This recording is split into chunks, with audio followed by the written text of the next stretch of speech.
Here we go. Um, Welcome.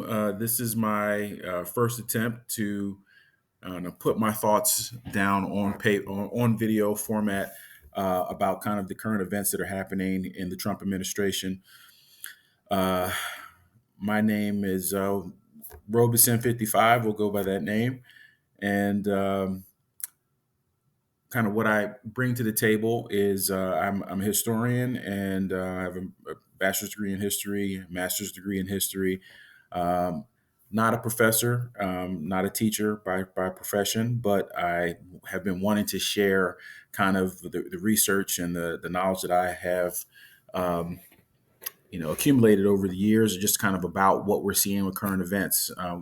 President Trump is such an interesting historical figure because he really has an ambitious plan to not just change the United States, but also to change the world, global trade, how foreign policy is conducted. All of those things are kind of happening in real time. So I just wanted to talk about some of the topics and current events that are happening today and give some historical context to it.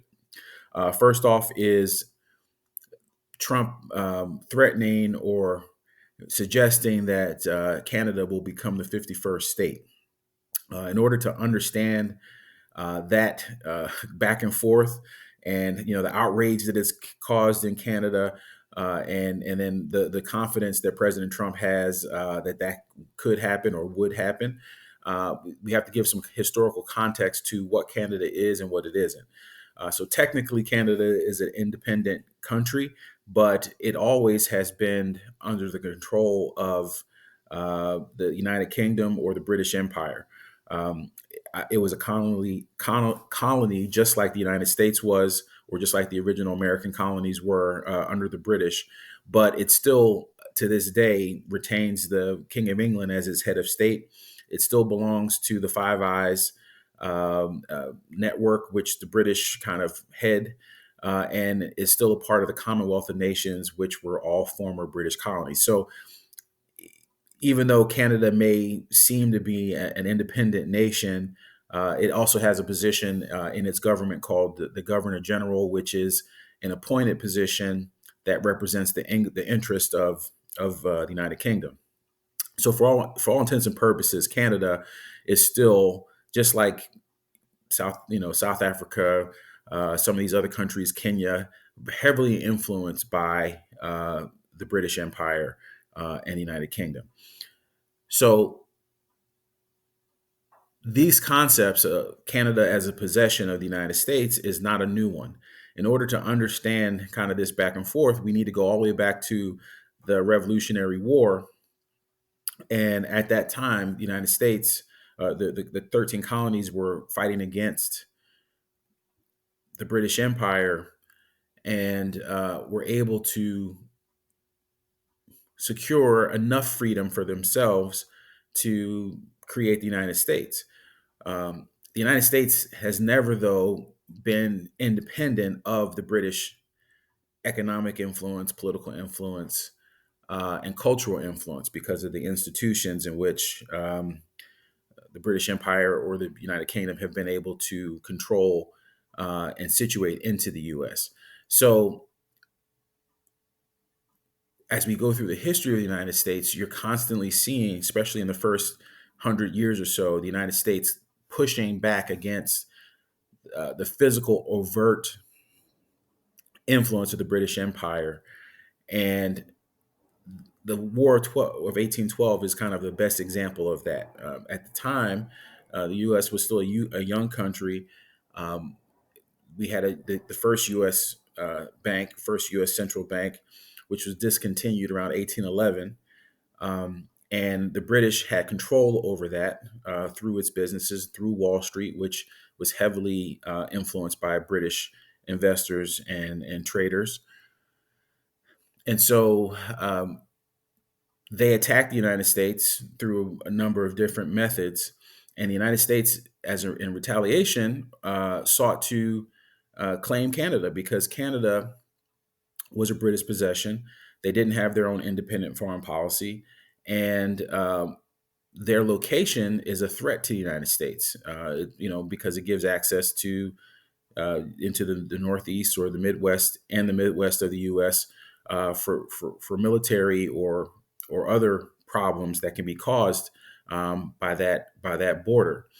And so the next most of the 19th century was spent the United States trying to get rid of any other European influence on the continent, and specifically the British. And Canada was something that they saw as a possession, and so that concept of Canada as a possession of the U.S. is not new.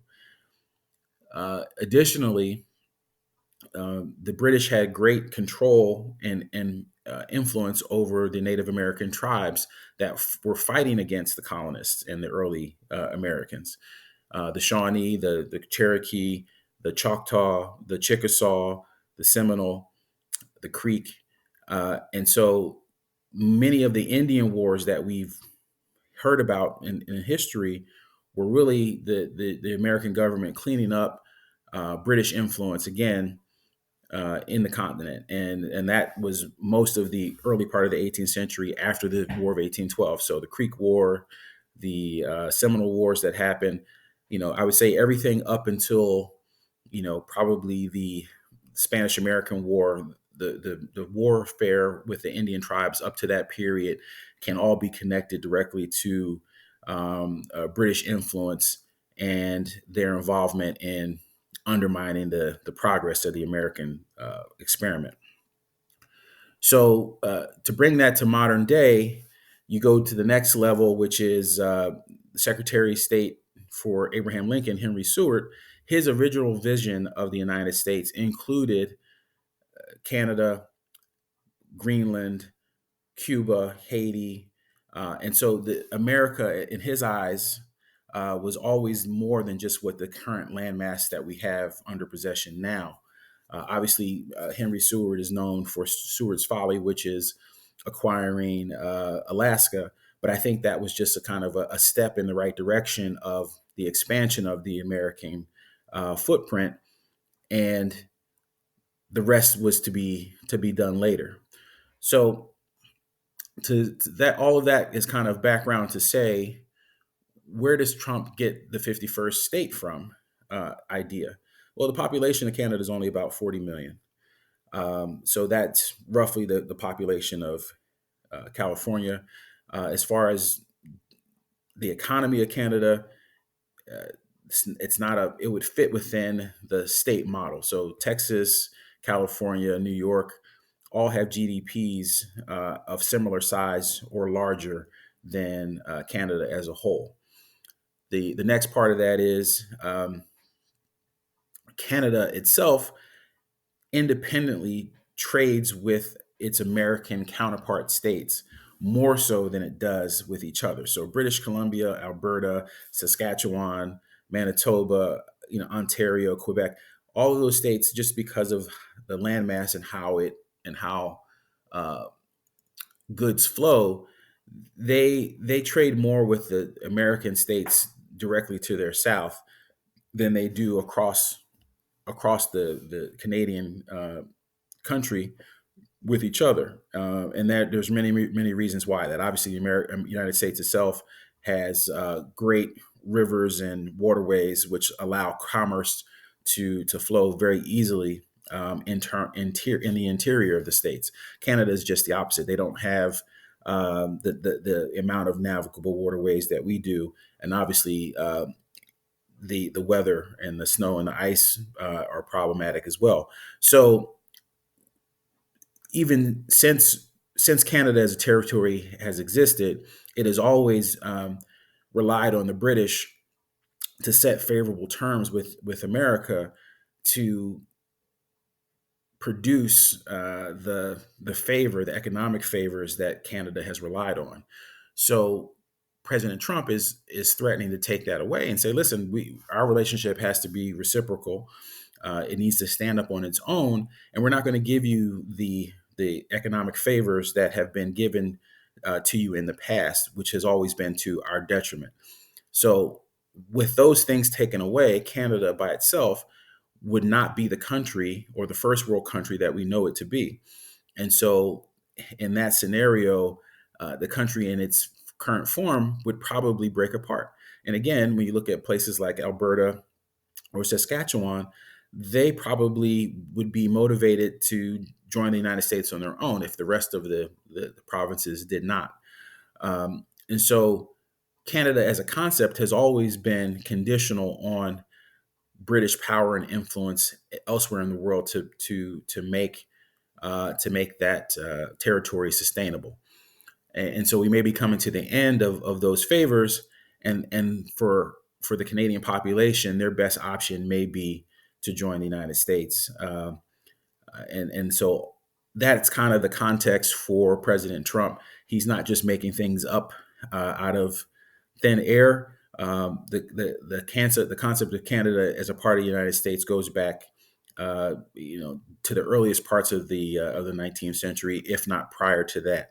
So I just wanted to have this quick call and talk about these couple issues, and what I'll do. This is my first one, so I'll get tighter with my messaging. I'll get tighter with presentation and all those things.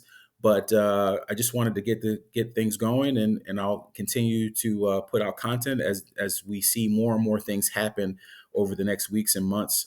The Trump presidency is historic. I think we'll look back 100 years from now and see that this was a transformative time in the world, both domestically in the United States, but also globally, as the American experiment, I think, starts to spread its constitution, its economic model, and other types of things like that out to the world, as people have seen